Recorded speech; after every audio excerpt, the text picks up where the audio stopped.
dia a todos, é um grande prazer darmos início agora ao 6º webinar desta série Moving Forward, sob o título Prevenção de Risco, Prevenção Ativa de Cibersegurança e Privacidade.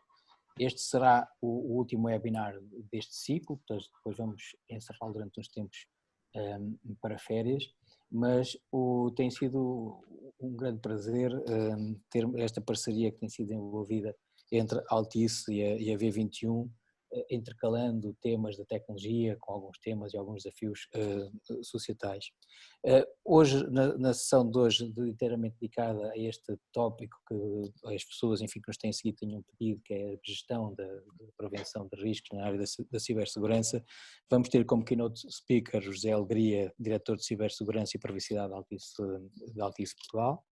Depois vamos ter, que vai durante 15 minutos falar sobre, enfim, todo este sistema de cibersegurança do caso específico da Altice Portugal.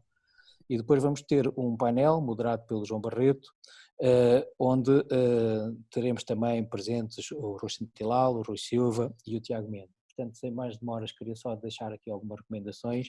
A primeira é dizer que a sessão está a ser gravada porque depois nós queremos partilhar para que quem está presente possa rever eventualmente alguns tópicos que considere relevantes e para quem não está presente possa ter acesso aos seus conteúdos. Depois nós vamos fechar os microfones para evitar os barulhos de rua e de casa, porque a maior parte de nós está em teletrabalho.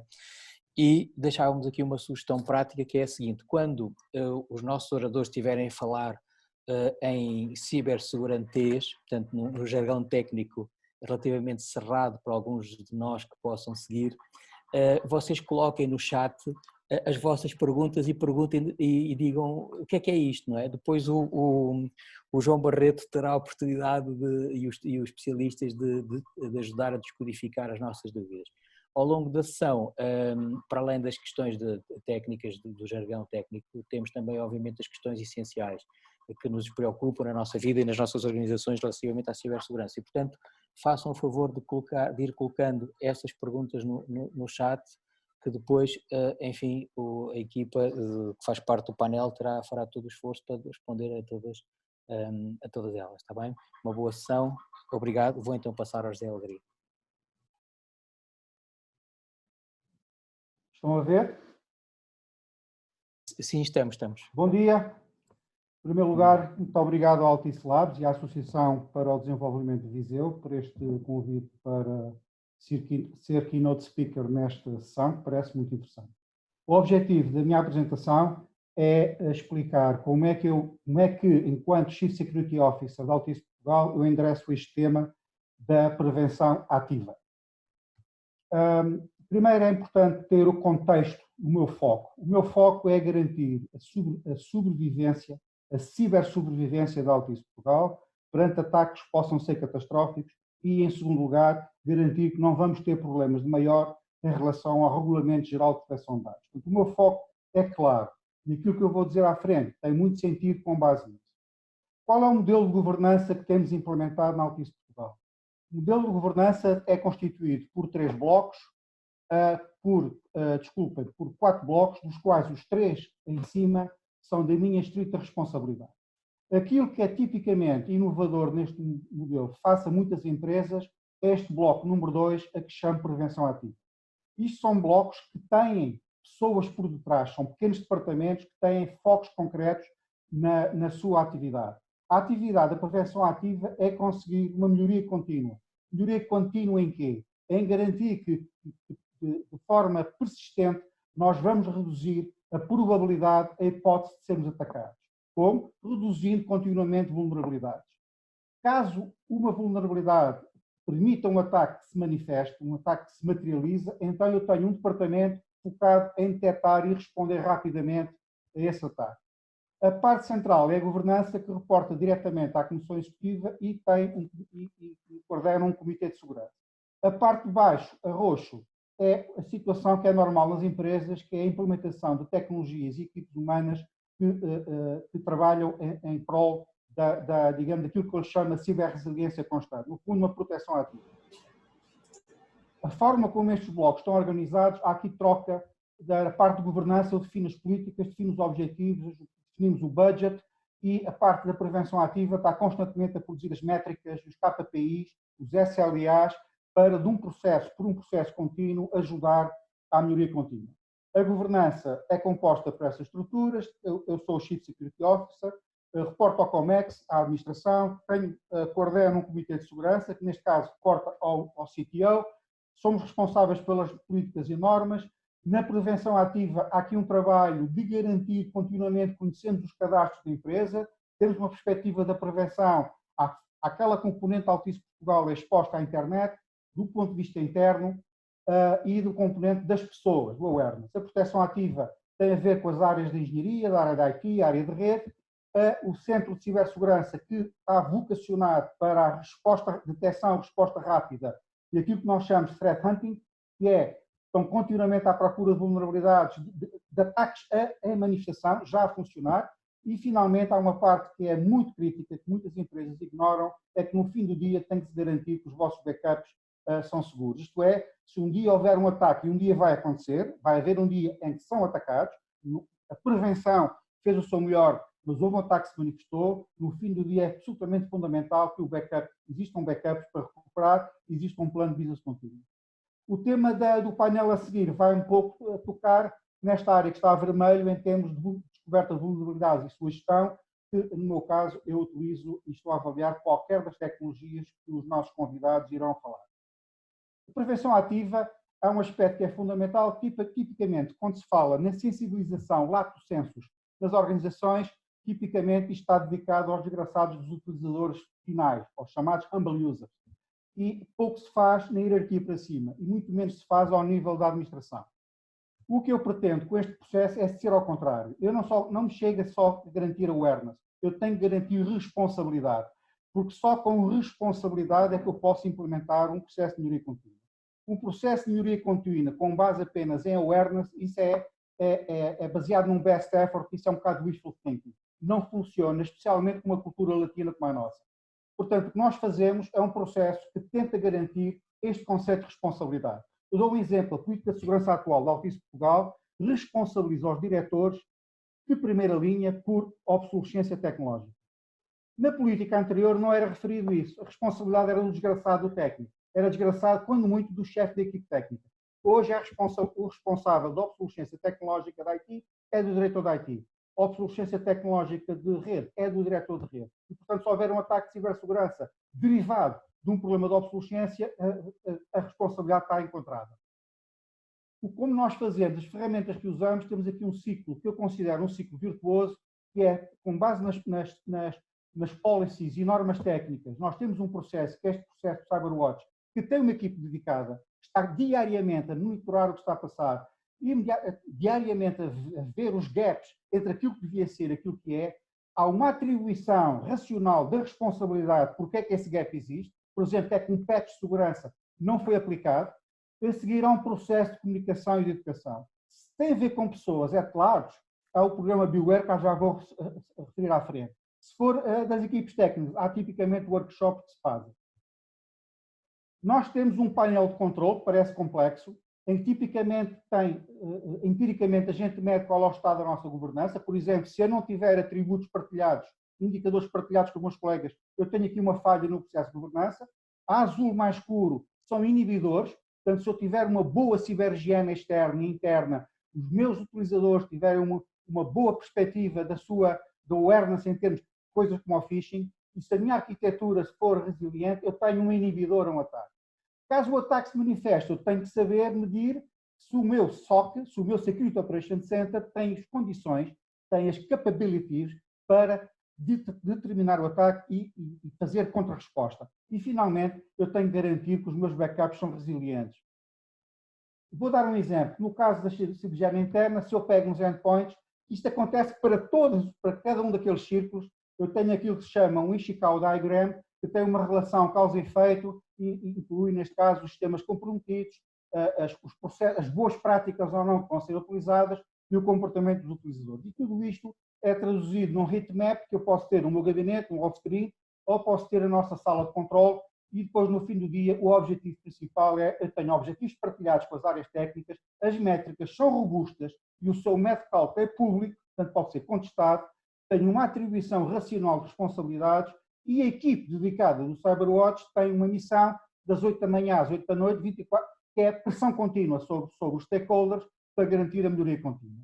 É isto que eu chamo de prevenção ativa. Mas, para quem conhece o Mark Twain Trap, às vezes nem tudo o que parece é. E, portanto, o problema é quando estamos todos convencidos que é uma coisa e não é. E por isso nós temos, periodicamente, estes exercícios que os militares conhecem bem, que é o exercício Red Team versus Blue Team, em que o Blue Team, tipicamente, é a equipe de defesa, de segurança, e o Red Team pensa out of the box e constitui ataques simulados para ver se o Blue Team consegue detectar. E se os controles que nós temos conseguem detectar as tais métricas que eu referi anteriormente, se as conseguem medir. Se há uma falha, tem que haver aqui um ciclo virtuoso de correção. No caso do Beware, tem a ver mais com pessoas, em geral, e as pessoas aqui vão desde a comissão executiva até ao empregado mais humilde, incluindo internos e externos, e basicamente tem a ver com o nosso logo. O nosso logo, como podem ver, tem Starting is a Team Effort, Security is a Team Effort Starting in You, e portanto o You aqui é feito em lato sensu para todas as pessoas, os colaboradores internos ou externos da organização. E portanto esta frase é uma frase feita, mas que é muito para no nosso coração. A firewall humana. Nós temos de garantir que no fim do dia também nós, as equipes técnicas e os utilizadores em geral, tenham um awareness do ponto de vista de responsabilidade bastante interessante. E, portanto, o programa de Beware é um programa lato, vai desde uma página no nosso portal institucional, passa por um processo contínuo de awareness em termos de ataques de phishing e de spam. Temos uma colaboração com a Fundação Altice também na internet, sobre a internet segura, nas escolas. Internamente temos vários modos de learning, webinars, workshops, e temos uma coisa importante, que são pop-ups que aparecem nos desktops de cada utilizador, pop-ups com alguma inteligência, que vão aparecendo mensagens, desde que as passwords têm que ser seguras, avisos de que informação confidencial de clientes não podem ser passados ao exterior sob pena de uma penalização grave, inclusive processo disciplinar, e este utilizador tem que clicar num link que vai para a nossa base de conhecimento, que é o utilizador tem que dizer tomei conhecimento. E isto vai nos permitir ter um processo de phishing awareness que é bastante interessante. Este slogan, que são 95%, muitos destes ataques, para quem tenha uma prevenção ativa boa, tipicamente tem a ver com erro humano, e, portanto, nós temos de estar preparados em relação ao phishing e ao awareness. E, muitas vezes, uma análise simples mostra que 1 em cada 5 tipicamente cai neste engodo, que é um e-mail falso com um link, a pessoa clica no link e depois o objetivo do outro lado é ou roubar credenciais ou instalar malware. O método que nós introduzimos, que é inovador, através de uma empresa israelita que é a CyberReady, é baseado num processo contínuo. Portanto, nós temos uma campanha que está todos os meses, todos os colaboradores internos e externos são testados, todos os meses. Os testes não são iguais, portanto, existem cerca de 15 a 20 tipos de e-mail que vão rodando e, portanto, a pessoa, quando cai no ataque de phishing, recebe o e-learning de imediato. Portanto, aparece logo um pequeno vídeo a explicar o que é que falhou, porque é que ele devia ter detectado o erro e não detectou. Temos um aspecto analítico e, portanto, temos aqui um processo de melhoria contínua que está a ter um grande sucesso. É evidente que eu como CISO responsável, não posso depender apenas da firewall humana. Eu tenho que criar uma ajuda à firewall humana. E, portanto, introduzimos aqui um projeto que consideramos inovador, que é o Fish Fighting, que é um projeto de investigação e desenvolvimento a ser realizado em parceria com uma tese de mestrado da Faculdade de Ciências da Universidade de Lisboa, que tem a ver com o seguinte. Portanto, nós temos na Altice Portugal uma plataforma que é a Anubis Networks, que funciona a montante em termos de anti-spam e anti-phishing. No processo, caso esses e-mails tragam documentos anexos, temos uma sandbox, que é a Checkpoint Sandblast, que analisa numa sandbox os documentos, os PDFs, os Words, etc., para verificar se tem malware. À saída, se a pessoa clicou no link e o link pode estar comprometido ou já está marcado como um link mau, temos uma plataforma de saída que é a Proxy, que é a Zscaler Detect. Acontece é se o e-mail chega a mim, quanto colaborador, se chegou a mim, é porque o Anubis não detectou o anti-spam e o anti-malware também não detectou nada. Mas nós somos uma casa de engenheiros e, portanto, ao fim de algum tempo, com a formação toda que estamos a dar, eu considero que temos muitas pessoas que são gurus, entre aspas, ou experts, a detectar o cheira a phishing. E, portanto, nós desenvolvemos um add-in no Outlook 365, no Outlook 365, quer para Windows, macOS, Android e iOS, em que permite, numa lógica de crowdsourcing, os colaboradores carregarem nesse botão e automaticamente esse botão, através deste RoboFish, é tratado na nossa plataforma de análise de voto em crowdsourcing para marcar. E se assim for, automaticamente reconfiguramos o Anubis e a proxy de saída para que esse e-mail seja bloqueado. Portanto, na prática, nós somos uma componente que ajuda o combate ao phishing quando o Anubis ainda não conhece esse ataque. E, portanto, isto, de uma forma geral, é a nossa estratégia em relação à prevenção ativa dos ciberataques. Tem como objetivo reduzir aquilo que se chama a superfície de ataque e, portanto, tem como objetivo reduzir a oportunidade de sermos atacados. Agora, de uma certa forma, um bocado hipócrita, é evidente que se eu for uma organização que, sendo apetecível a atacantes, tiver uma superfície de ataque mais restrita, significa que o atacante vai procurar outras organizações com uma superfície de ataque mais aberta. E, portanto, é assim que é a vida do Chief Security Officers, é garantir que o custo de ataque é superior a de qualquer outra empresa no mercado e, portanto, se o meu for superior, à partida eu reduzo a probabilidade de ser atacado. Muito obrigado. Eu tenho alguma dúvida, filha, sobre estes temas que vão estar incluídos no PDF que enviei, as referências, portanto não vou aqui referir a elas, elas estão todas disponíveis na internet e, portanto, muito obrigado. E acho que cumpri o tempo com 1 minuto e 20. Cumpriu com excelência, porque até poupou 3 minutos ao seu tempo de intervenção. Muito obrigado, achei muito interessante a sua intervenção. Queria só passar ao João Barreto, que vai ser o moderador da sessão. Portanto, o João, que vai apresentar os restantes elementos, mas antes disso só dizer que o João Barreto é Cyber Security Advisor no IT Center, foi vice-presidente de marketing e estratégia de uma empresa de especialidade que é S21Sec e foi fundador e partner da empresa Cisvel. João, a palavra é sua. Muito obrigado. Bom dia a todos. E antes de dar início aqui ao painel, cabe-me, como sempre, agradecer o convite que me foi dirigido pela organização destes webinars e, de facto, para mim é uma honra e um privilégio estar rodeado e a moderar um painel de pessoas e a fazer o follow-up à apresentação do engenheiro Alegria, porque são todas pessoas que, pessoal e profissionalmente, estimo e respeito há imenso tempo e ainda por cima hoje é um dia em que a minha tarefa é relativamente agradável, porque basicamente é apresentar pessoas que estimo e reconheço enorme profissionalismo e competência e tentar fazê-las falar. Portanto, é uma tarefa muito mais simples, há muitos que acham que não, mas eu pessoalmente acho que sim, e vou ter, de facto, vou tentar desempenhar esta missão com o máximo prazer. E, portanto, antes de começarmos a conversa, eu apenas recordaria que o objetivo deste painel é, de facto, escutarmos a opinião destes 3 players que, efetivamente, representam organizações que têm um fortíssimo enfoque na prevenção ativa, que é uma parte fundamental, claro, está da doutrina que o engenheiro Alegria acabou de falar, que pratica na empresa que representa, e vamos ouvir, portanto, indivíduos que são profissionalmente reconhecidos nesse setor, representando essas mesmas instituições e que naturalmente estão alinhados com elas. E, portanto, eu vou começar por brevemente introduzir as organizações para a nossa audiência perceber o que é que estas empresas fazem, o que é que estas organizações fazem, e peço aos nossos painelistas que, quando responderem à primeira questão que eu lhes colocar, se sentirem que é do interesse de todos, que eles possam densificar um pouco mais, desde que não rompam aqui com o nosso objetivo horário, agradeço que o façam. Peço também que todas as pessoas que queiram colocar questões, quer aos painelistas, quer ao nosso keynote speaker, que o façam, como foi mencionado no início, no chat, e depois que no final geriremos o tempo para colocar essas questões.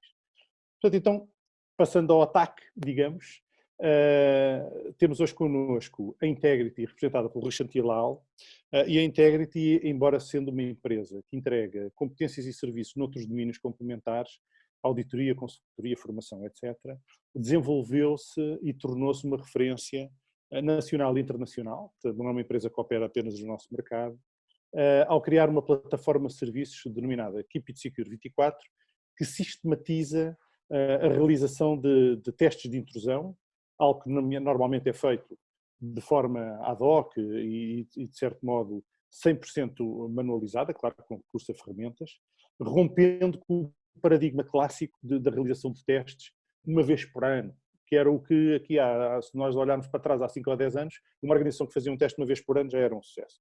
Portanto, e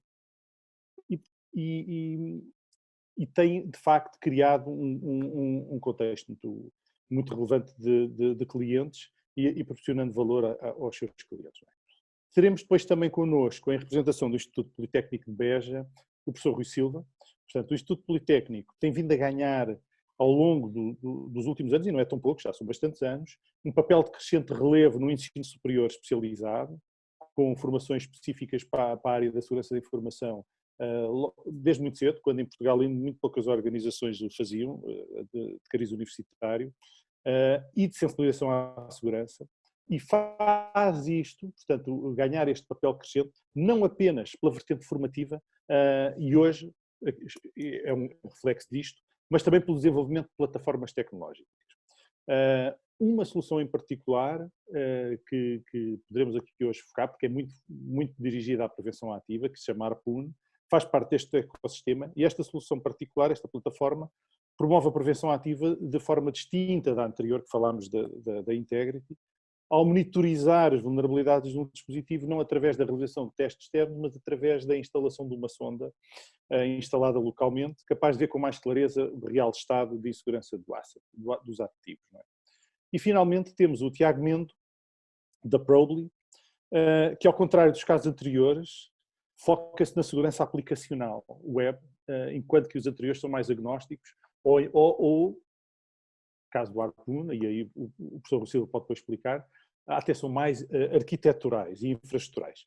Portanto, a Probly foca-se na segurança aplicacional web, que hoje em dia é também uma componente muito relevante digamos, dos ciberincidentes, portanto é um ponto de entrada muito grande nas organizações, e foca-se nessa segurança aplicacional web desde muito cedo no ciclo de vida dos produtos, nomeada pelo scanning que faz, de identificação de vulnerabilidades, mas também por disponibilizar APIs e mecanismos de integração que possibilita às organizações, nos seus pipelines de desenvolvimento, terem, de facto, informação que permita às pessoas responsáveis por eles e aos CISOs diminuir o número de vulnerabilidades muito precocemente nas organizações.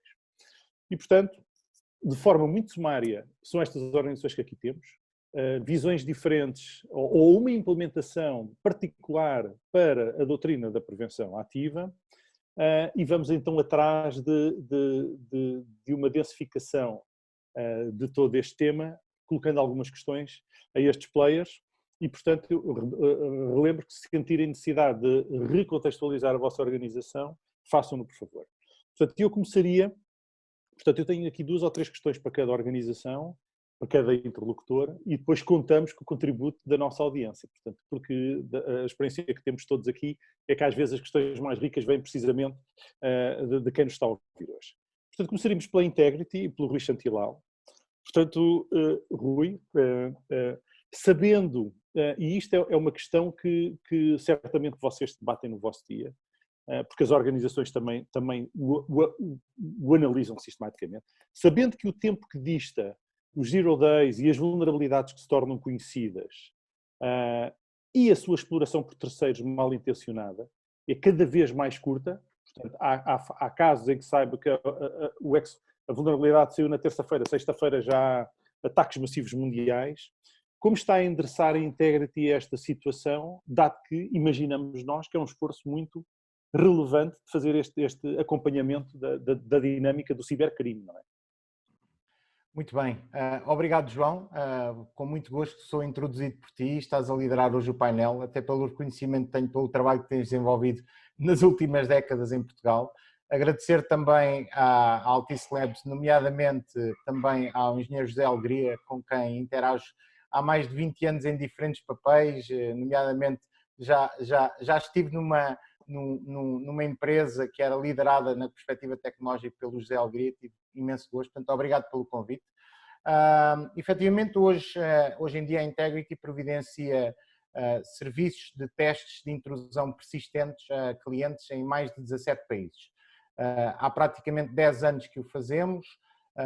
Fomos, a nível global, a primeira empresa a introduzir o processo de testes persistentes. E a verdade é que isso é uma necessidade e é tão óbvio, mas não tinha acontecido até à data, e acaba por ser tão óbvio porque ainda hoje há organizações que fazem pen test como se estivéssemos nos anos 90. E nos anos 90 a coisa mais dinâmica que havia na web eram os GIFs animados, se assim se lembram. E atendendo à dinâmica que hoje em dia existe nas aplicações, nas infraestruturas, nos requisitos de negócio, testar a nossa segurança uma vez por ano, os atacantes vão agradecer, porque estamos a assumir que as organizações são estanques, não é? Um teste de segurança estático quase que perde a sua validade assim que é feito o primeiro change management. E, portanto, temos um processo integrado com o ciclo de vida e com os change management, nas quais fazemos testes manuais complementados com uma stack diferente de serviços. Na realidade, bom dia. Na realidade, na questão que tu colocas, que é muito relevante, João, a cobertura do Zero Days consegue-se com resiliência. E a resiliência consegue-se com trabalho persistente, porque como nós sabemos, a segurança não é um projeto, a segurança é um processo, assim como quando alguém tem diabetes, não tem um projeto de resolver a diabetes, tem um processo para gerir a diabetes para o resto da vida, e a segurança, tal e qual, é também um processo. E o que é que nós fazemos? Se o cliente comprasse apenas um projeto de pentesting, nós não conseguimos trabalhar em profundidade as componentes de defesa multinível do cliente. Quando o cliente trabalha connosco em formato de testes persistentes, no modelo KeepItSecure 24, nós começamos por cobrir os riscos mais óbvios, os riscos que qualquer atacante de uma perspectiva externa irá cobrir, da perspectiva infraestrutural, da componente aplicacional.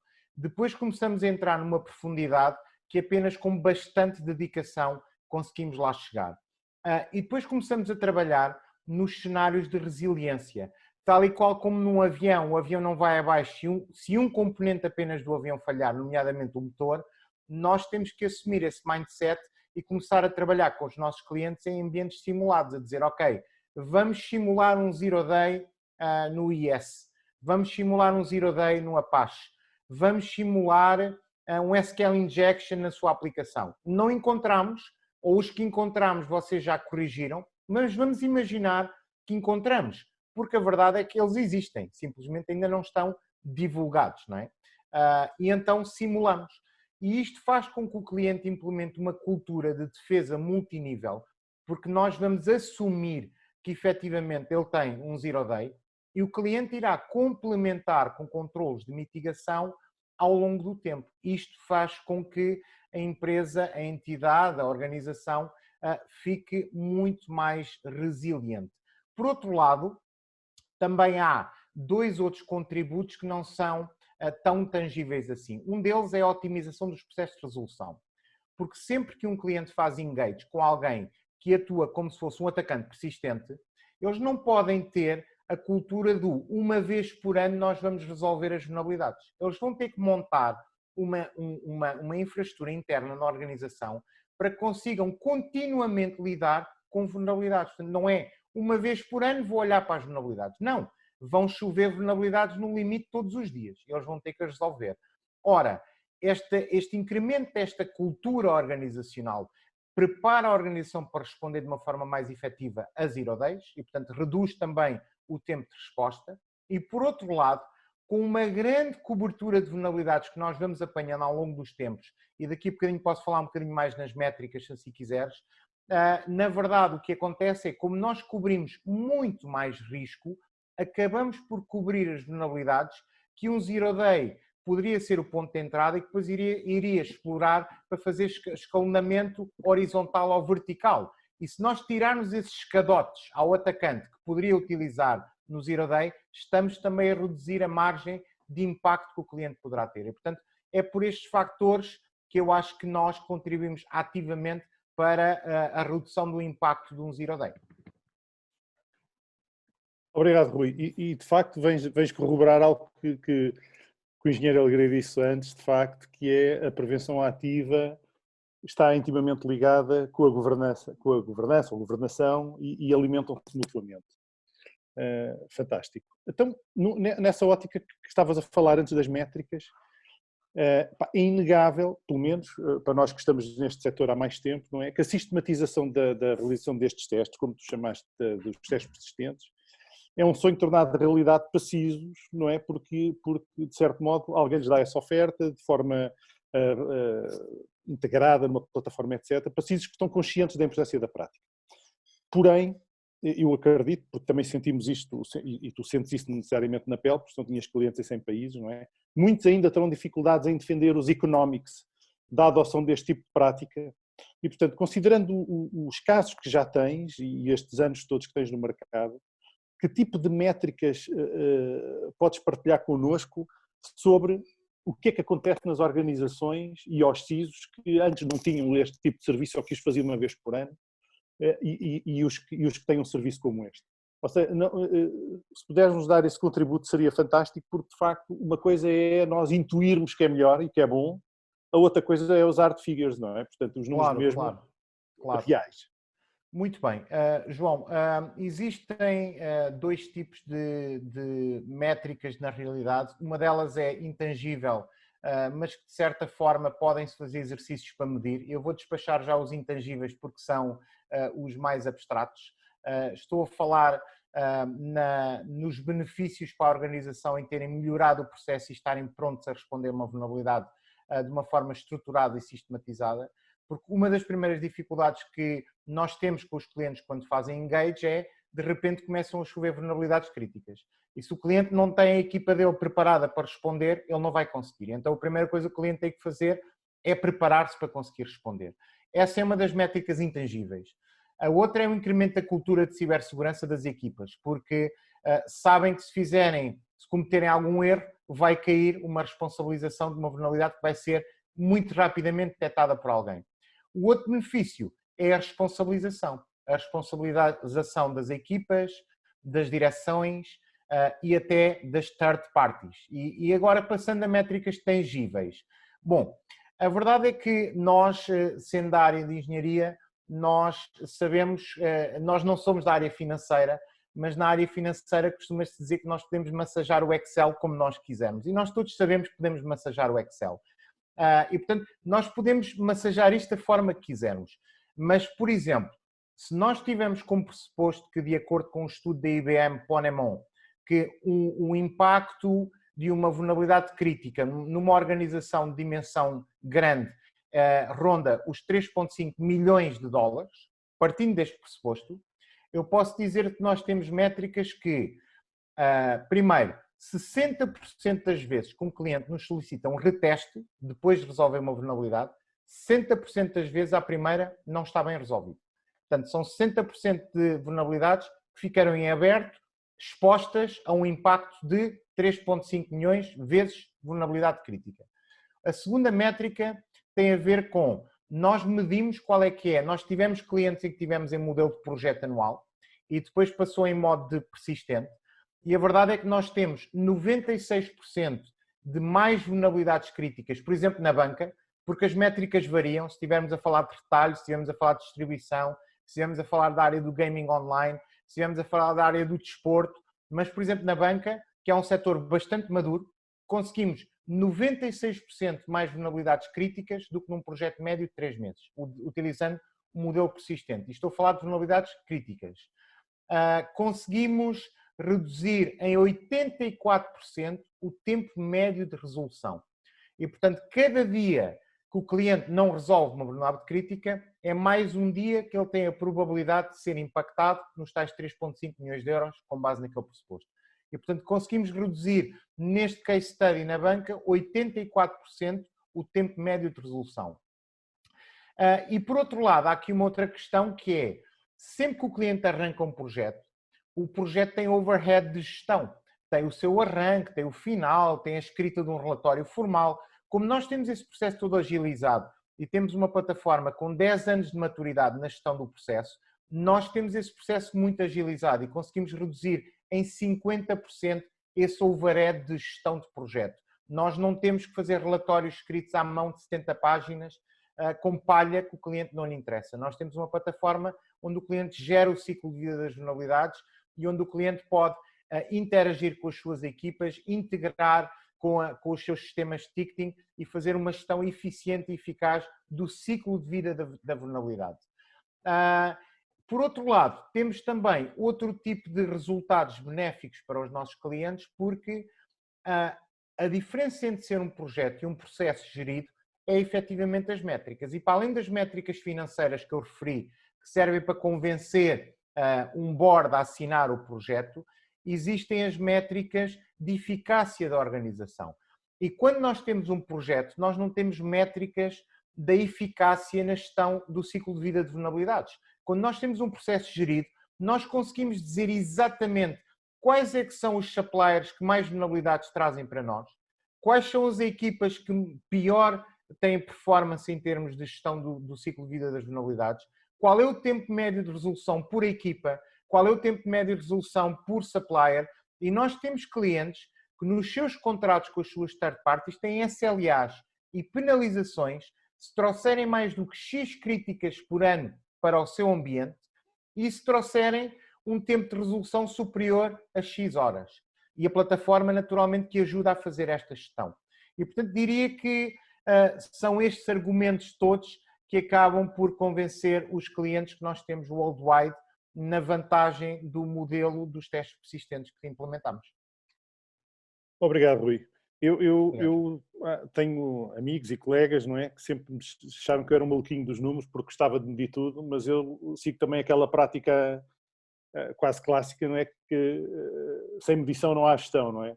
E portanto, depois de ouvirmos estes números, que eu não os conhecia, sinceramente, os vossos números não os conhecia, e eu temo que vou dizer isto 3 vezes hoje.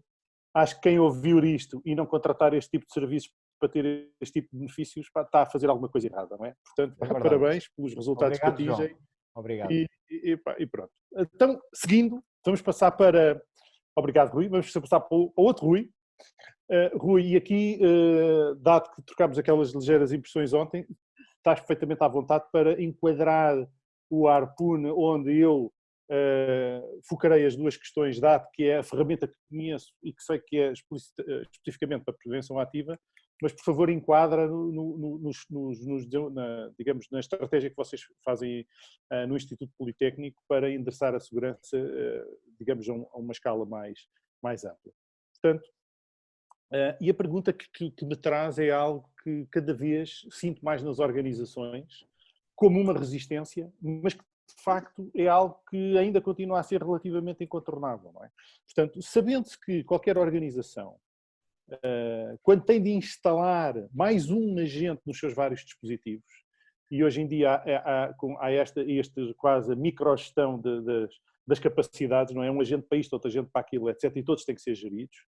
Portanto, quando tem que instalar mais um agente nos seus vários dispositivos, a que argumentos é que vocês recorrem para promover a solução num mundo que faz o push crescente de facto das soluções cloud-based, proxy-based, network-centric ou etc., que de facto têm um esforço de gestão muito mais simplificado, porque estar a gerir agentes em plataformas heterogéneas traz os seus riscos, não é?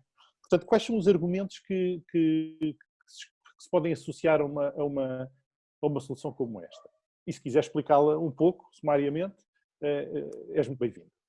Com certeza. Estão-me a ouvir bem, certo? Certo. Ok, então, antes de mais, quero também agradecer o convite que foi feito pelo engenheiro José Alegria para participar aqui neste webinar e para ter esta oportunidade de apresentar aquilo que é um dos produtos aqui do nosso projeto, o Binet no Politécnico de Beja. Ontem estivemos aqui a falar um pouco sobre este webinar e, tal como o João Barreto disse agora, ficou mais ou menos pré-combinado nós podermos fazer uma apresentação que entendêssemos necessária da nossa estrutura. Ora, a Integrity que falou há pouco é uma empresa bem conhecida, né? Estou aqui em representação do Politécnico de Beja, que também é bem conhecido, mas no entanto convém fazer aqui alguma apresentação deste produto do Harpoon para quem nos está a ouvir pela primeira vez, perceber de onde é que isto surge. Isto surge, e também vou ser sintético na resposta, para não ocupar muito tempo com esta contextualização, isto surge num projeto que iniciámos há 10 anos atrás, que foi o projeto do Binet no Politécnico de Beja. onde criámos um laboratório, que é o Laboratório Binet, criámos um mestrado e depois, naturalmente, surgiu uma empresa que é a Sparkint. E nós entendemos este nosso projeto como um triângulo, portanto, um triângulo que assenta no ensino superior, tem a sua base no ensino superior, depois tem uma vertente, um outro lado do triângulo, que se relaciona com o Estado, nomeadamente com várias instituições do Estado, a Procuradoria-Geral da República, com quem temos os protocolos para realizar perícias forenses desde 2013, com a Polícia Judiciária, com a Academia Militar, com o Gabinete Nacional de Segurança. Portanto, o Laboratório Binet é a vertente do nosso projeto que se relaciona com o Estado. E depois temos uma outra vertente, que é o outro lado do triângulo, que se relaciona com o mercado e, como disse, surgiu naturalmente, que é uma empresa que é a Sparkint. Este produto, o Harpoon, está a ser comercializado pela Sparkint, mas tem a sua gênese, surgiu num projeto que iniciámos em 2014, numa altura em que foi uma reformulação daquele nosso projeto Binet, em que começámos a estudar as linguagens de classificação do MITRE, portanto, na área da cibersegurança, e entendemos que esta área da identificação de vulnerabilidades era importante, mas não é só esta área que é importante. Nós, nessa altura, começámos a criar uma base de conhecimento, temos 768 fontes, e esta conversa vai surgir, estes aspectos que estou dizendo agora vão surgir ao longo aqui das perguntas que vão ser feitas e de outras que possam surgir de quem está a ouvir, mas ao fim e ao cabo, este projeto, este sistema que é o Harpoon, deriva desse projeto com uma dimensão superior, que é ao fim e ao cabo uma plataforma de cyber intelligence, tem uma série de outros produtos. Ok, portanto, este é apenas um produto de uma plataforma que nós temos para monitorizar, portanto tem como base, ou tem como vetor orientador a monitorização para a segurança através de monitorização dos sistemas, e o Harpoon o que faz é a componente de gestão de vulnerabilidades. Portanto, isto só para contextualizar de onde é que surgiu o Harpoon. Agora, em relação à pergunta que fizeste sobre a questão dos agentes, em relação a isto também quero fazer aqui uma breve, portanto, a resposta, dividir aqui em duas partes. Em primeiro lugar, contextualizar a resposta, e contextualizar a resposta tem a sua base também no tema deste webinar. Portanto, este webinar, sendo sobre segurança preventiva ativa, permite-nos refletir o que é esta segurança preventiva e de onde é que isto surge. Porque se nós virmos, em termos históricos, a segurança sempre foi mais reativa do que preventiva. Se pensarmos, por exemplo, nas firewalls ou nos antivírus, são sistemas de segurança que reagem quando há um ataque. Portanto, quando há um ataque, a firewall pode reagir, quando há um ataque, o sistema de antivírus pode reagir. Isso é aquilo que nós chamamos aqui no nosso grupo de segurança reativa. E a segurança reativa pode funcionar bem, ou pode funcionar melhor ou pior, mas não é para nós a estratégia a seguir. Devemos ter esses mecanismos de segurança reativa, como o engenheiro José Alegria bem referiu ao início, né, que fazem falta. Quando houver um ataque, estamos preparados para ele, mas temos que ter, e isto tem surgido ao longo dos últimos anos, tem sido mais enfatizado nas empresas e nas organizações, são estratégias de segurança preventiva. E isto, a segurança preventiva, explica-se de uma forma muito simples para quem não é destas áreas, fazendo uma analogia à área da saúde. E a analogia é muito simples. Nós fomos ao médico quando temos uma dor nos rins, então o médico vai dizer que temos um problema e vai-nos receitar ou prescrever um tratamento e nós ficamos bons. Isso é a segurança reativa. A segurança preventiva tem uma perspectiva diferente, que é, se eu for ao médico com regularidade, se eu for ao médico, portanto, pelo menos uma vez por ano ou 2 vezes por ano, e no caso do Harpoon nós vamos ao médico com as máquinas todos os dias, então aí o médico, a uma dada altura, que vai verificar, vai-me fazer os testes e vai ver que eu tenho, no caso do exemplo dos rins, tenho os parâmetros ao fora, tenho os resultados dos análises ao fora dos valores admissíveis, ou então tão próximo do limite, e vai-me receitar uma medicação ou prescrever um tratamento e eu vou ficar melhor. Isto é segurança preventiva, ou seja, nós detectamos uma vulnerabilidade e agimos antes dela ser explorada. Portanto, isto é só para contextualizar o que é isto da segurança preventiva. Agora, em relação à resposta à pergunta que fez e respondendo a essa pergunta do agente. Portanto, nós temos, para verificar as vulnerabilidades de uma máquina, utilizando a expressão que utilizou há bocado, temos duas perspectivas. Ou validamos as vulnerabilidades dentro da própria máquina, ou então fora da própria máquina. Não há outros vetores. Não é? E se nós verificarmos as vulnerabilidades fora da própria máquina, nós temos um alvo que queremos ver quais são as vulnerabilidades que tem e interagimos com ele através da rede, seja a rede interna, seja a rede externa, mas do exterior. E aí a nossa visibilidade dessa máquina vai ser a sua interface com a rede. Okay? E isto é aquilo que se consegue fazer, melhor ou pior, nesta abordagem, chamemos network-based. A outra alternativa, que é aquela que o Harpoon utiliza, é fazer a verificação das vulnerabilidades dentro da própria máquina, ou seja, dentro do sistema. E dentro do sistema, nós temos acesso não só à interface com a rede, mas temos acesso a tudo o resto. Temos acesso às aplicações, a uma série de outras informações que nos permite fazer, portanto, neste caso, uma análise mais precisa das vulnerabilidades, como há bocado referiu, e concordamos, é absoluto. Portanto, vou-lhe dar um exemplo. Imaginemos que temos um leitor de PDFs que é vulnerável na nossa máquina. Uma análise de vulnerabilidades através da rede não consegue detectar que esse leitor de PDFs é vulnerável, porque nem sequer sabe que há um leitor de PDFs. Né? É impossível saber através da rede quais são as aplicações todas que estão instaladas numa máquina e se são ou não vulneráveis. Não é? Portanto, este é um caso concreto em que esta solução, portanto, é mais precisa do que uma solução através da rede. Portanto, indo aqui voltando agora só, antes de concluir a analogia com a saúde, a diferença entre uma análise de vulnerabilidades através da rede ou uma análise de vulnerabilidades dentro da própria máquina é a mesma diferença entre nós irmos ao médico fazer segurança preventiva a um médico de clínica geral, através da rede, ou então irmos ao médico e fazer uma segurança preventiva em médicos de especialidade, que é o que nós fazemos com o ARPUN. Portanto, somos mais precisos na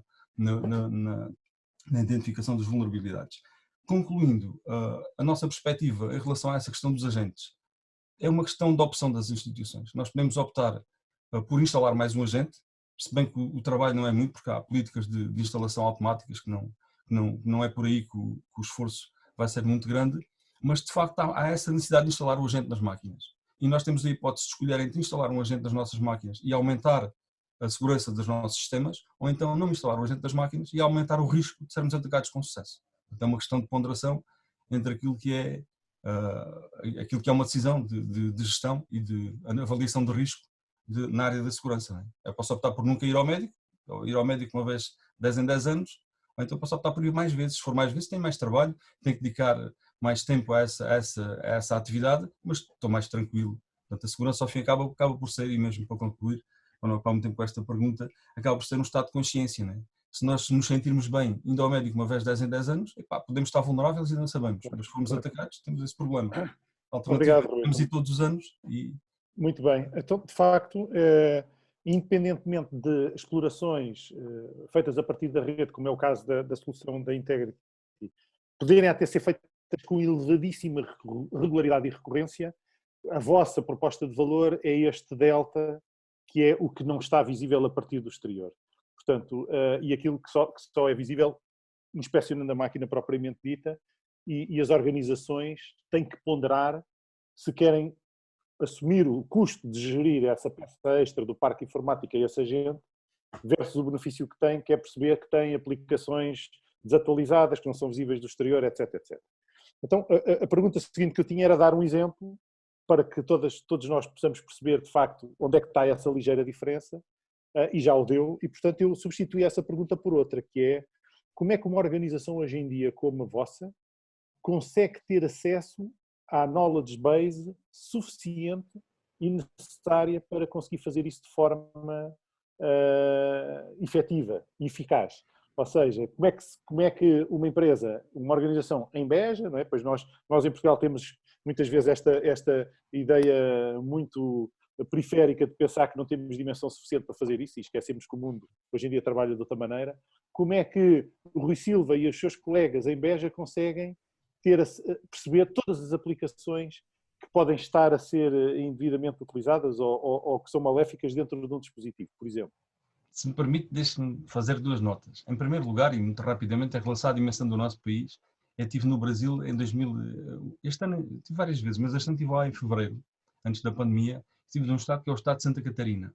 O estado de Santa Catarina é o mais pequeno do Brasil e tem uma área superior à de Portugal. Tem 95 mil km², nós temos 92. Portanto, a dimensão e Portugal, entre Lisboa e Porto, ou Beja Lisboa, isto é tudo a mesma coisa. Ainda por cima agora temos mais 13 km de autoestrada e o ciberespaço não precisa dessas distâncias. Eu penso que não será problema. Agora, a segunda nota que lhe queria fazer tem a ver com o exemplo, porque o ARPUN, o exemplo que eu dei da aplicação, do leitor de PDFs, é apenas um exemplo, porque há muito mais vantagens. Claro. E está relacionado com a pergunta que fez, mas uma pequena nota ainda antes de ser mais específico na resposta, é que o ARPUN o que faz é verificar as vulnerabilidades de um sistema dentro do próprio sistema. Né? E agora até tivemos umas alterações em termos de arquitetura que originaram aqui algumas variações. Mas basicamente o que o ARPUN consegue fazer é verificar as aplicações que estão instaladas, quais são as vulnerabilidades que têm. Além das aplicações que têm instaladas, vemos também os fecheiros executáveis que estão no sistema, mas que não estão instalados. E posso dar um exemplo muito interessante que aconteceu ao ano passado, que é extremamente interessante. Foi o exemplo portanto, do antivírus, que é o TrendMicro. O TrendMicro é um antivírus que, quando se instala também o 7-Zip, um descompactador que é o 7-Zip. E nós tínhamos um cliente, ainda na versão anterior do ARPUN, em que o ARPUN disse que há uma vulnerabilidade no 7-Zip que está instalado numa máquina. E o cliente disse que não tinha o 7-Zip instalado. Porque não temos o 7-Zip instalado. E de facto não estava. O que estava instalado era o TrendMicro, que instalava um fecheiro que é o 7-Zip. E era uma versão que era 9.20 que era vulnerável. E nós detectámos essa vulnerabilidade. Isto depois até deu origem a uma situação, portanto a um track de post no site da TrendMicro, em que eles diziam que, portanto, que essa aplicação estava lá, que tinha essa vulnerabilidade, um antivírus que instalava uma aplicação com uma vulnerabilidade é um caso sério, e qual foi a solução que a TrendMicro arranjou? Foi alterar os metadados dessa versão do 7-Zip para que ele não fosse detectado pelos sistemas de antivírus. Portanto, e, no entanto, o nosso ARPUN continua a detectá-lo. Este é mais um exemplo. Outro exemplo em relação aqui ao nosso ARPUN tem a ver com a sua base de conhecimento. Portanto, nós temos, como disse, 768 fontes limpas. Nós tivemos ali um estagiário durante o ano, que foi a Olga Ramos, que esteve lá o ano inteiro, ali a selecionar fontes abertas que não eram repetições de outras fontes. E nessas fontes que nós temos inclusivamente um conjunto de fontes que noticiam os chamados zero days. E agora não vamos entrar aqui no conceito de zero day, né?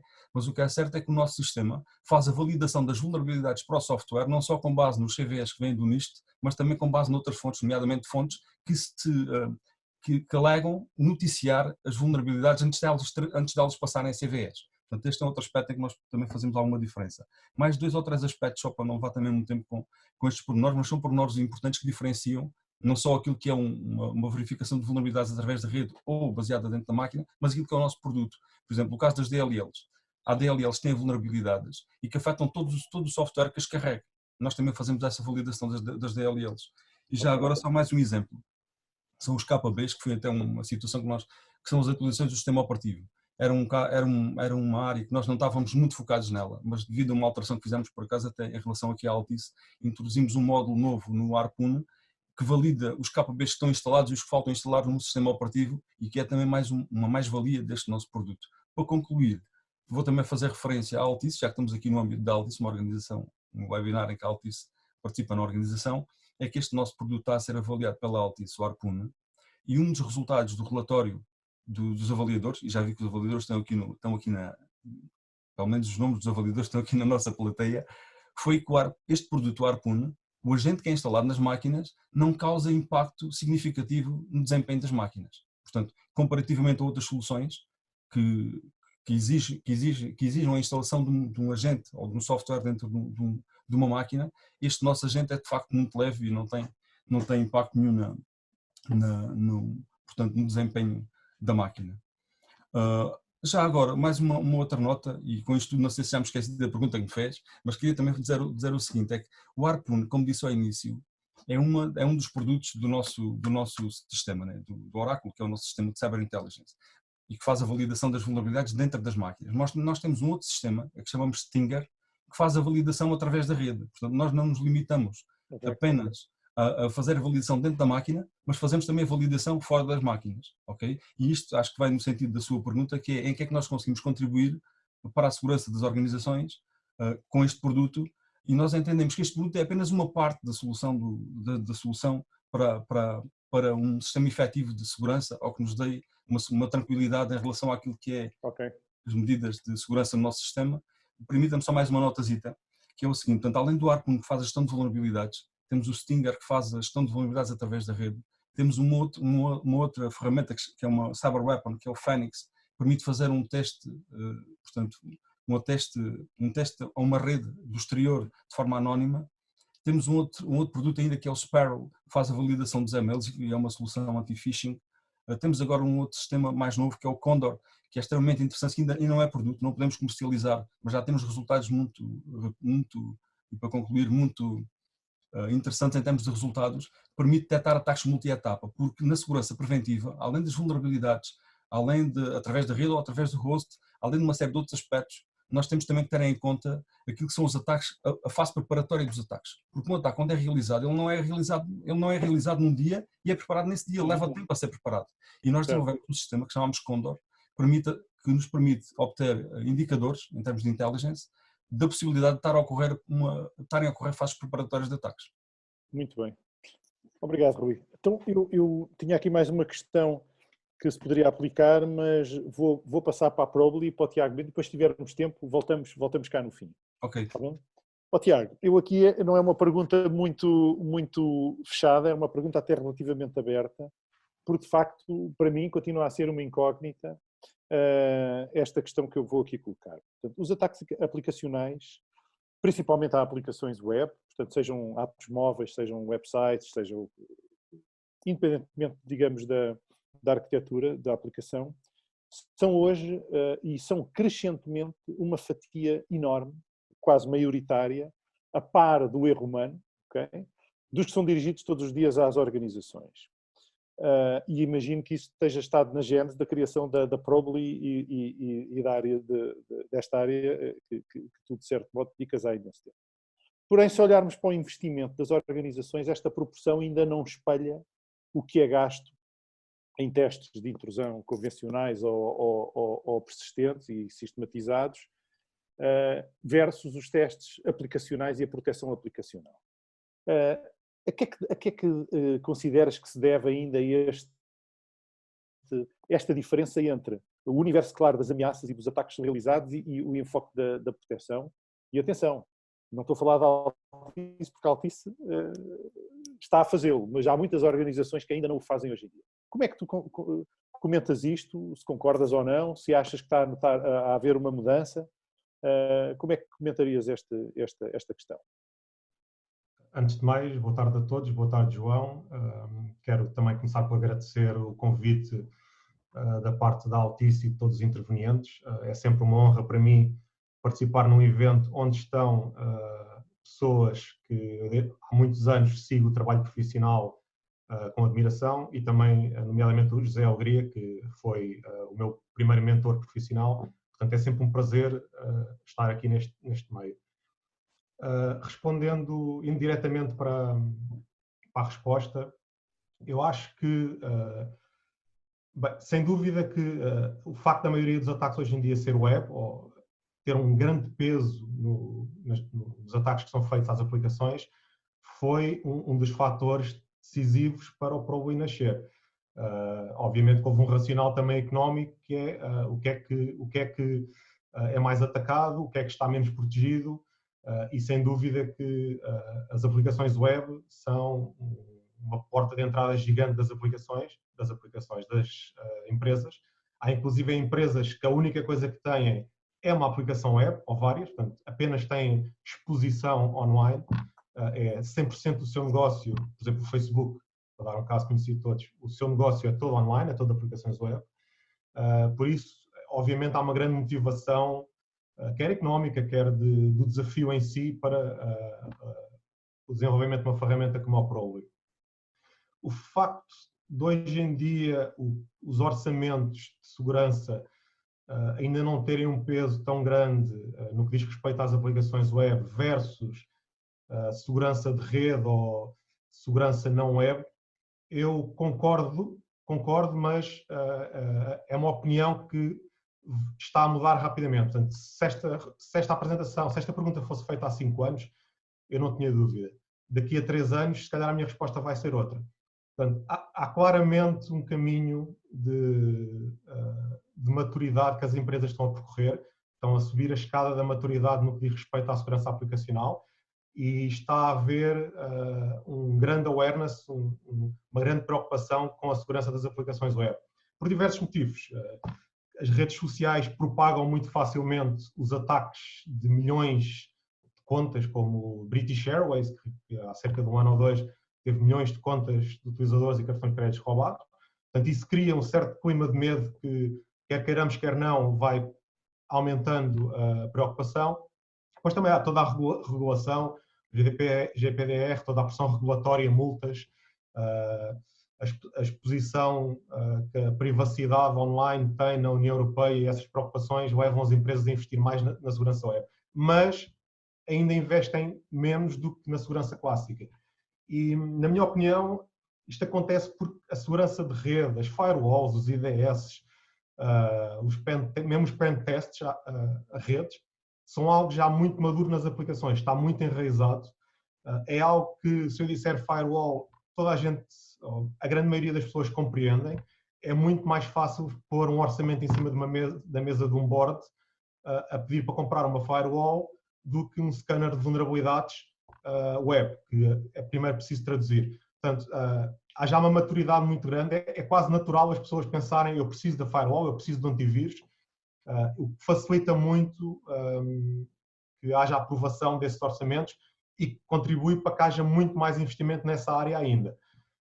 As aplicações web, no entanto, têm vindo a crescer, sem dúvida, a exposição que têm tido tem feito com que os orçamentos tenham crescido, mas como tu disseste, há muitas empresas, e eu acho que o tecido empresarial português, especialmente as PMEs, ainda não se preocupam o suficiente com a segurança web, não é? Ainda não deram esse salto de maturidade que é, eu tenho a minha firewall, o meu antivírus, falta-me testar a segurança da minha aplicação, e se calhar não testaram porque ainda não foram atacados ou não sabem, mas as empresas grandes demonstram claramente essa preocupação. Portanto, o mercado do Probly não é apenas nacional, o mercado do Probly até é maioritariamente internacional. Temos uma grande exposição ao mercado norte-americano e ao mercado inglês, e há claramente uma maturidade muito grande aí e uma procura muito grande de soluções que procurem encontrar vulnerabilidades de aplicações web. É verdade que ainda há dificuldade nos orçamentos, em compreender, em escolher a ferramenta certa, mas é um caminho que está a ser percorrido e está a melhorar bastante. Portanto, nós Probly notamos que há uma vontade em investir nesta área. Às vezes é preciso criar um use case para justificar esse investimento, que no caso, eu não quero estar a atacar aqui as firewalls, nem a segurança de rede, mas é muito fácil dar esse exemplo. No caso de justificar uma firewall é muito mais simples, e são poucas as organizações que fazem o exercício económico de perceber quanto é que isto me pode poupar. Eu concordo, no geral tenho concordado com tudo o que os intervenientes têm dito e as preocupações e visões que demonstram são semelhantes à que nós temos. E só a título de exemplo, nós temos apenas um cliente bastante grande, que fez o cálculo, fez as contas todas de quanto é que custava corrigir uma vulnerabilidade. Portanto, houve a necessidade de demonstrar qual seria o valor do Probly para a empresa e este nosso cliente, que é bastante maduro, sabia o custo de corrigir a vulnerabilidade, porque sabia o custo dos seus técnicos, sabia as horas médias que uma vulnerabilidade demora a ser corrigida, ou um bug, sabia o custo por minuto de downtime da sua aplicação, portanto é um comércio online, e conseguiram demonstrar, vale o que vale, não é? Porque isto há sempre muitas probabilidades, só barulho, conseguiram demonstrar um intervalo de poupança que o Probly permitiu à empresa ao detectar aquela vulnerabilidade antecipadamente. Portanto, foi muito interessante ter essa visibilidade, mas admito que é algo ainda muito, muito verde. E depois houve uma coisa que o Rui Chantilau disse, e é verdade. Enquanto as equipas hoje de não web são maiores, são mais bem dimensionadas, as equipas e as pessoas com capacidade e tempo para lidar com a segurança web são mais reduzidas. Portanto, quando é produzido um relatório de um teste de segurança web e chovem dezenas de vulnerabilidades críticas, não há capital, nem há tempo, não há capital humano, nem há tempo para corrigir todas essas vulnerabilidades. Há essa dificuldade. Aqui o Probly tenta ter uma abordagem contínua que permite que essas vulnerabilidades sejam detectadas o mais cedo possível. Muito bem, Tiago. Obrigadíssimo. E de facto, foste ao encontro exatamente do que eu pensava. Está a mudar, mas ainda não mudou de forma definitiva, mas vai mudar, isso aí não há dúvida nenhuma. E a vossa proposta de valor passa sempre por apresentar as percentagens de ameaças web, e acredito que agora para a segunda questão este aspecto torna-se relevante. E eu vou fazer aqui uma colagem, que é, vou fazer uma questão E vou colar uma questão que já foi colocada pela audiência, porque eu acho que estão alinhadas uma com a outra, e se calhar vou também pedir ao José Alegria que depois também comente esta questão específica, porque tem a ver com este aspecto, que é, todos nós sabemos que uma vulnerabilidade em produção é muito mais cara de mitigar e tem um impacto económico muito maior do que uma coisa que é descoberta em sede de desenvolvimento e que é resolvida de forma muito mais inicial. E, portanto, uma característica relevante da vossa oferta é que o Probly possibilita às empresas não apenas saber o que têm de corrigir em sede de produção, como se fosse um scanner aplicacional web convencional, mas vocês têm mecanismos e ajudam e têm competências para ajudar as organizações a fazê-lo em sede de desenvolvimento, nomeadamente durante os testes de desenvolvimento, que passam a incluir testes de segurança e não apenas testes funcionais. Portanto, a minha pergunta era, se conseguisse sumarizar de forma muito simples, como é que vocês proporcionam isso? E o que é que muda no dia-a-dia de uma organização da ótica de um CISO com uma adoção de um serviço e de uma solução como a vossa? Porque, de facto, uma questão colocada pela audiência foi, de facto, nos processos, foi o Jorge Henrique Silva que perguntou, nos processos de desenvolvimento de software e nos processos relacionados com a arquitetura empresarial, como participa a equipa de segurança, ou que papel desempenha, e que precisamente vai ou pode usar uma tecnologia como a vossa e um serviço como a vossa para poder fazer isto com qualidade. É interessante que tu mencionaste como é que uma equipa de segurança pode tirar partido do Probly para melhor executar o seu trabalho, e nós temos uma visão que não exclui a equipa de segurança como utilizador de Probly, mas ambicionamos que o utilizador do Probly seja o programador, seja o developer. Portanto, esta necessidade que nós identificámos veio do nosso passado profissional, em que toda a equipa começou como programador, como developer, e muitos deles cresceram, mudaram para a área de segurança e eventualmente lideraram uma equipa de segurança com alguma dimensão. E na altura um problema que nós tínhamos entre mãos era o volume de pedidos, testes que nos pediam, não é?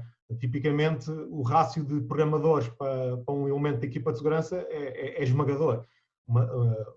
As pessoas da equipa de segurança são sempre em pouca quantidade e estão sempre preocupadas com mil e uma coisas, desde saber se a aplicação está segura a saber se existe, se está compliant com alguma certificação que estejam sujeitos. E, portanto, nós percebemos que há claramente uma vantagem em passar a responsabilidade de detectar as vulnerabilidades, tanto quanto possível, para os developers. Isto porque há aqui duas grandes razões, e uma sem dúvida é o custo. É certo e sabido que corrigir uma vulnerabilidade em desenvolvimento é mais barato que em produção. Porquê? Porque há aqui várias coisas que são difíceis de medir. Uma coisa tão simples que é quem introduz a vulnerabilidade é o programador.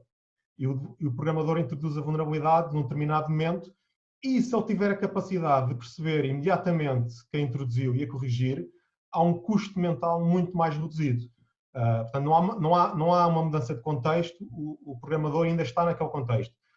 Se esta mesma vulnerabilidade for corrigida 3 semanas depois em produção, há aqui muitos fatores que entram em jogo. O facto dela estar em produção, será que já houve ataques ou não? Poderá ter que haver uma análise, uma investigação forense para perceber se já houve ataques ou não. Há toda a questão da exposição mediática, possíveis comunicações regulatórias que tenham que ser feitas, o custo de pôr a aplicação offline, o custo de fazer um deploy em produção com toda a sequência de validações de produto, de testes de segurança, etc. E depois ainda há outros riscos que são reais, como o próprio programador que introduziu a vulnerabilidade pode já nem fazer parte da empresa, poderia ter sido uma empresa de outsourcing e neste momento não existe ninguém com know-how ou é preciso ir recrutar alguém que nunca olhou para aquele código para corrigir a vulnerabilidade. Portanto, tudo isto impõe um custo muito grande na correção da vulnerabilidade em produção.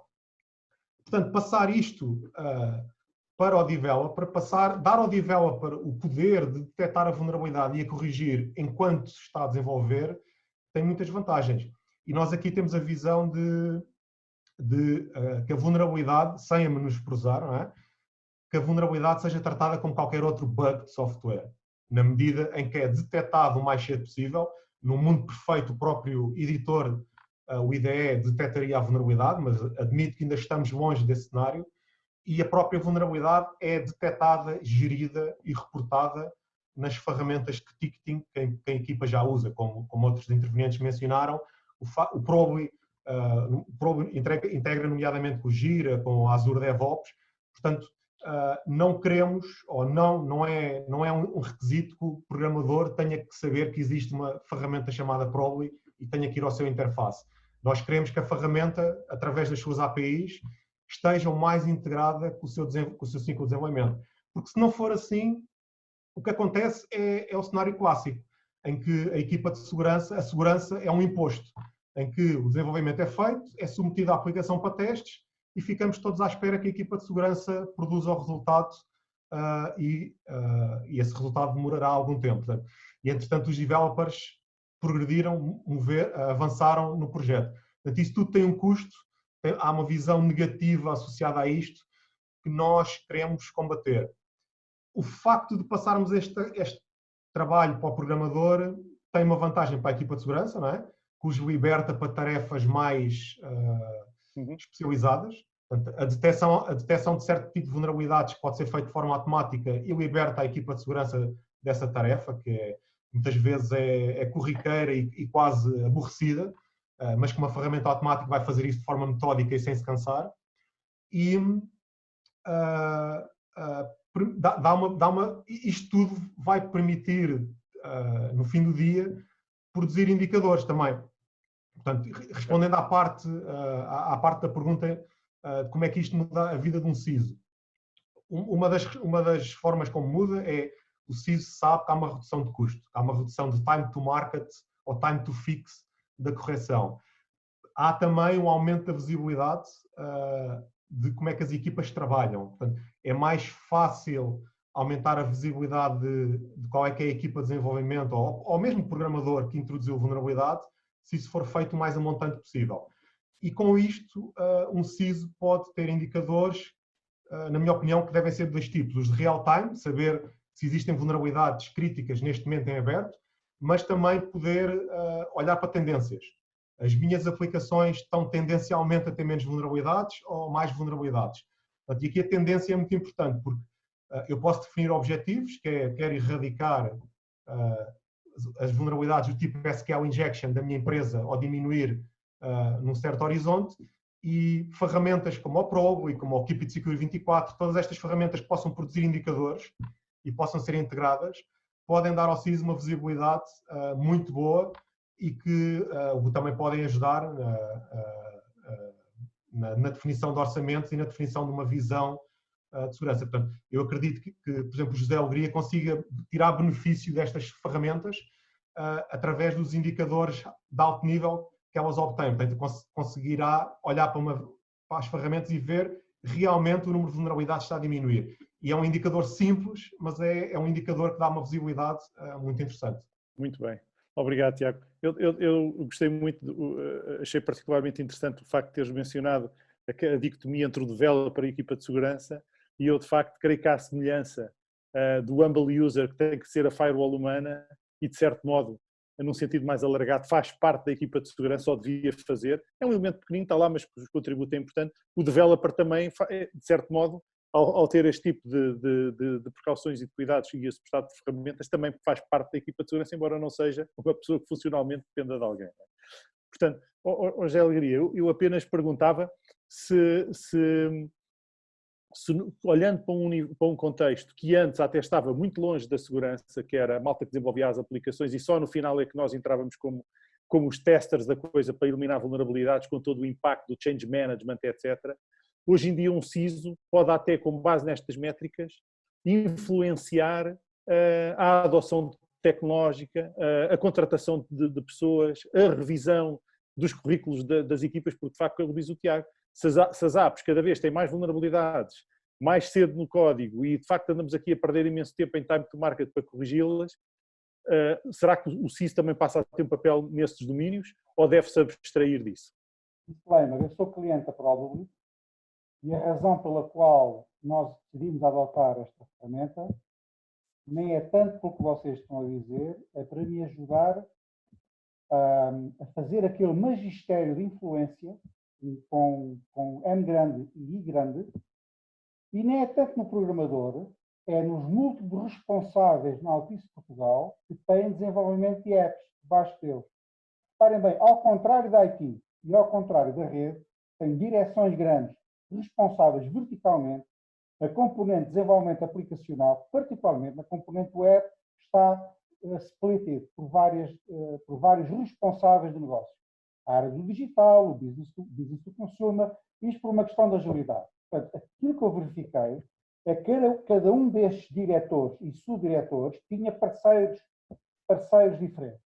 E nós recebíamos, como estava a dizer o Tiago, para validar na véspera uma aplicação que tinha sido feita muito rapidamente, que é para entrar em produção urgentemente. Portanto, nós éramos sempre os maus da fita, que éramos o tal processo de tentar criar remédios para que a aplicação, mesmo sendo fraca, mesmo tendo vulnerabilidade, a gente tinha que arranjar aqui um remédio para que ela pudesse entrar em funcionamento, com a esperança, na próxima release, algumas coisas seriam corrigidas. Eu tomei uma decisão. Eu tenho que treinar a montante e não são os programadores. É o chefe de equipe.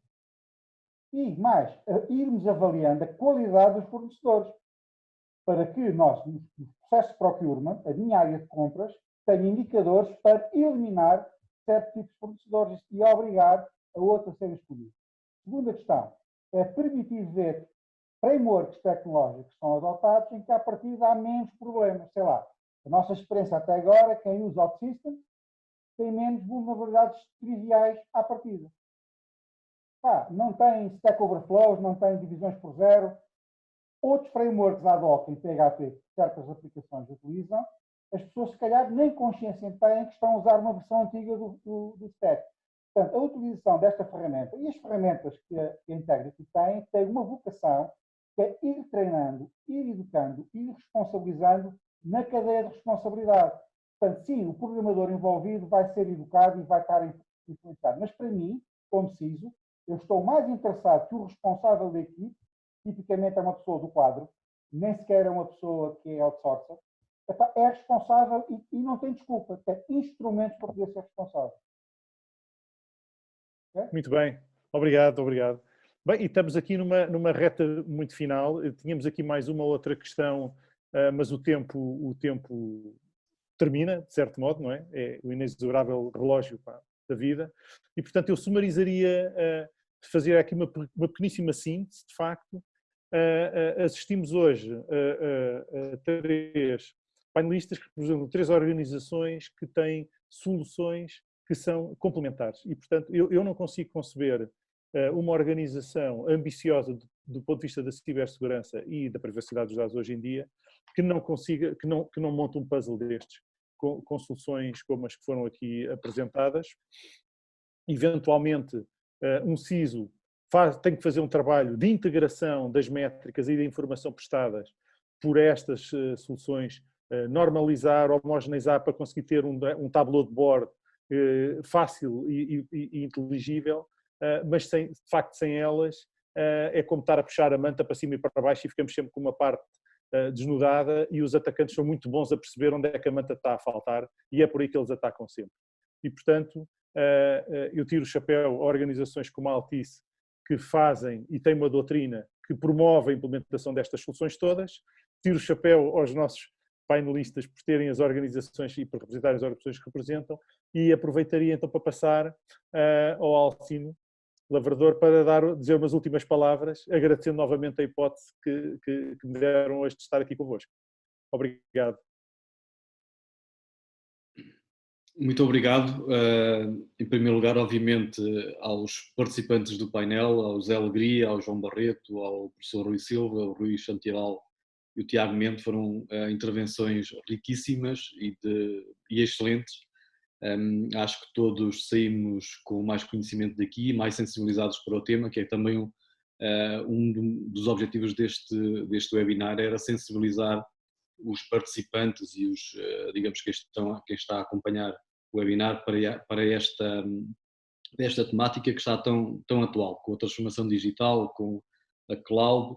Ainda esta semana soubemos que a Universidade da Califórnia foi atacada e os dados que tinha das pesquisas científicas relativamente a clínicas, pesquisas clínicas, tinham sido encriptados e, portanto, tiveram que pagar €1 milhão para para terem acesso outra vez a esses dados. Portanto, é uma coisa que não é apenas, que pode ser até de segurança nacional, pode ser de saúde, é crítica e, portanto, todos os esforços que possamos fazer individualmente e coletivamente para atacar este problema são bem-vindos. Obviamente que há sempre uma fronteira também entre a privacidade dos nossos dados pessoais e a cibersegurança. Portanto, é sempre um equilíbrio difícil, mas tem que ser gerido. Uma realidade é que um dia teremos os nossos dados atacados e, portanto, temos que estar preparados para ter um backup, para termos alguma forma de recuperar trabalho que pode ser de anos, ou pelo menos trabalho muito importante que pode comprometer quer a continuidade do negócio das entidades onde estamos a trabalhar, quer da nossa própria sobrevivência, por assim dizer. Depois, todo este processo tem que estar assente numa melhoria contínua e com responsabilidade, como o Zé Luís nos mostrou na Altice Portugal, com responsabilidade ao nível dos diretores, nomeadamente sobre a obsolescência tecnológica, responsabilizá-los por esta obsolescência e, portanto, por mostrar vulnerabilidades que seriam facilmente ultrapassadas. Depois também ouvimos falar muito, e quase todos os intervenientes falaram disto, do firewall humano, que é desde o mais simples funcionário, portanto o humble user, até ao developer que desenvolve as aplicações e que tem que estar robustas para esta questão também. A importância das métricas numa organização, sabermos que departamentos, que equipas, que produtos são mais ou menos vulneráveis e, portanto, termos capacidade de também ir evoluindo. A segurança foi mostrado que é um processo e portanto, temos que ter instalado um processo de testes persistentes. Depois também ouvimos falar da segurança ativa e reativa, enfim, e portanto qual a vantagem de não termos apenas a reativa, com os firewalls, com os antivírus, mas também toda uma capacidade de segurança ativa.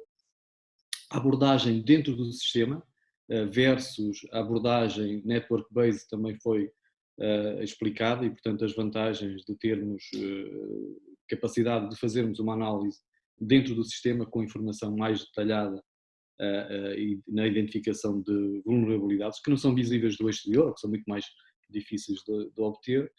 E depois também, finalmente, na intervenção do Tiago Menda Probli, focada também um pouco nesta temática do desenvolvimento aplicacional, do menor custo, que é corrigir uma vulnerabilidade na sua fase de desenvolvimento do que na fase de produção. Obviamente, na fase de produção temos questões de imagem para quem desenvolveu a aplicação, temos custos de correção, temos custos de um esforço enorme de deployment das novas versões e das correções e, portanto, se o fizermos na fase de desenvolvimento, teremos um menor custo. E foi este o último webinar deste ciclo. Agradeço mais uma vez a todos os participantes e, em particular, às pessoas que interviram, que já mencionei no início, e estejam atentos para um novo ciclo que iniciaremos em breve, depois de algumas férias, e pronto, tentamos levar conhecimento, mas sobretudo sensibilizar os participantes para determinados temas como o de hoje, que foi sobre segurança. Muito obrigado a todos e o resto de uma boa semana.